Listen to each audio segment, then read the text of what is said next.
Hiya guys, Alex here, back with another top 10. Now you and me, we both know that Guardiola is one of the good guys of football, but every hero needs a villain, and Pep has picked up more than his fair share of critics. So today we're counting down the top 10 Pep Guardiola enemies. But before I get started, I need you to give the video a like. Every like you give will add another name to the Mancini for England petition, so get liking. And once you've done that, let's get started with number 10. At number 10 is Bayern Munich icon Franck Ribéry. Despite being one of the world's best players, Ribéry only started 6 Bundesliga games in Pep's final season and was actually dropped for a Champions League semi-final. After Pep had left, he said that Pep talks too much and accused him of being too young and too inexperienced, something Ribéry knows a thing or two about. Next up is football's very own Council of Doom, UEFA. Now City have had our fair share of scrapes with the governing body, and it makes sense that we've got a manager who has as well. Pep actually got charged by UEFA last year when he wore a t-shirt that called for justice for an Argentinian journalist who died at the 2014 World Cup. Taking him to disciplinary seems a little bit much. I can't help but think that maybe if UEFA spent less time arguing about fashion and more time arguing about racism and corruption in the game, football might be a better place, but who knows. On to number 8. At number 8 is Samuel Eto'o, a man known for his modest £300,000 a week pay packet and humble personality. He branded Guardiola a coward, questioned his authority and said that Pep had no balls. In 2009, while Guardiola was manager at Barcelona, Eto'o described Pep as good, but not great. And of course has been proved right. Since 2009, Pep has only won 21 trophies. Meanwhile, Samuel Eto'o has played mid-table football in Russia and sat on Everton's bench.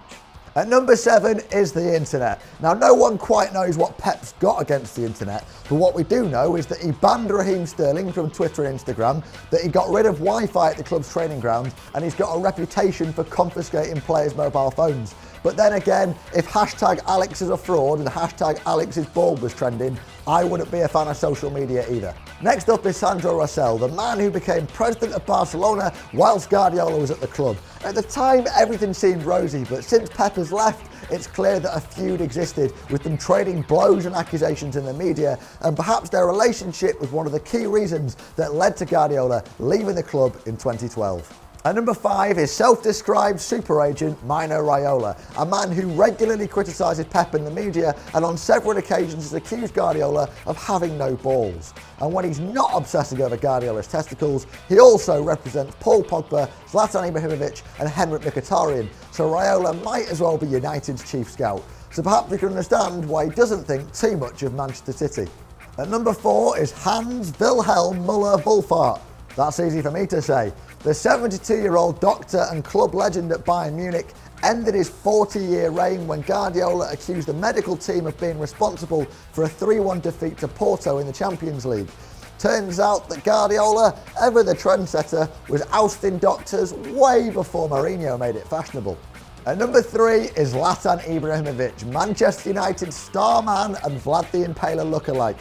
He played 1 season under Guardiola in the 2009-2010 season, but was forced to play out wide after Guardiola preferred a central role for none other than Lionel Messi. But Zlatan, a man with an ego bigger than United's list of excuses, wasn't going to take that lightly and launched a tirade of abuse at Pep, mainly about Guardiola's bald head.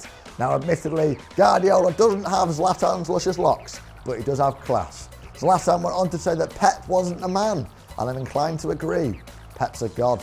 If Guardiola wants a war, he can have one. So says Dimitri Seluk, better known as the agent of Yaya Toure, a man who lands his clients in so much hot water, Yaya needs armbands to help him swim.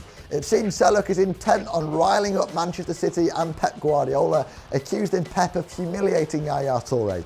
And this one looks nowhere near the end. Guardiola has said that unless Yaya and Seluk apologise, Yaya will never play for City again. It seems like even I've got more chance of making City's Champions League squad than Yaya Toure.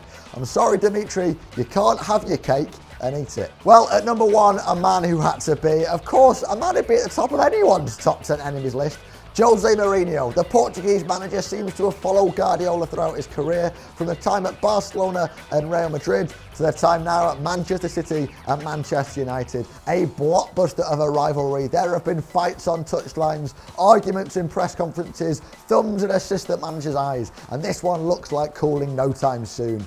But it seems, despite all of Mourinho's tricks, there's one man who always comes out on top, and it is, of course, Pep Guardiola. If we've learned anything from this top 10, it's to not get in the way of the brilliant but ruthless Pep Guardiola. Guys, I hope you've enjoyed the video. If you have, give it a thumbs up. Get involved in the comments. Let us know what you think, and if there's anyone we've missed out. And if you're new, this is BlueMoonRisingTV. Make sure you subscribe. See you next time, Blues. And we've got you over there, and we've got Sabutio Cam over here. Hi. And so we can use this to explain exactly